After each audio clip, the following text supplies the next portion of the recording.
Langs 'n groen doringboom sit 'n kerel en droom, sy gedagtes hoog in die takke.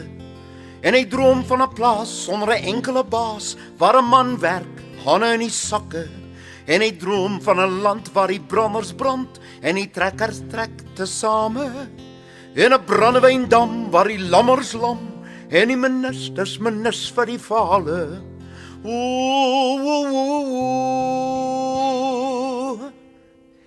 Die van die bye en die lekker turksvye, die sodespuitfonteine, waar die springbokke spring en die blasbokke blas en die boerbokke boer in die berge. Die gesis van die slange teen die wolkberg hange, waar die klokke hulle klok met die tande. En die likkewane lik en die aasvoels aas en die knorhane knor in die kraanse.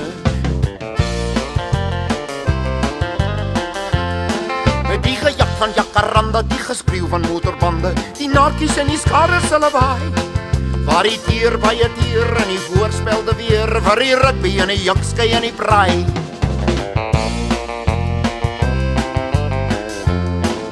Die getok van toktokies en die appeliefie-bossies, die geskinder van die mossies se pote, waar die blikskottels blikke en die pikkewyne pik, ons is almal in dieselfde bote.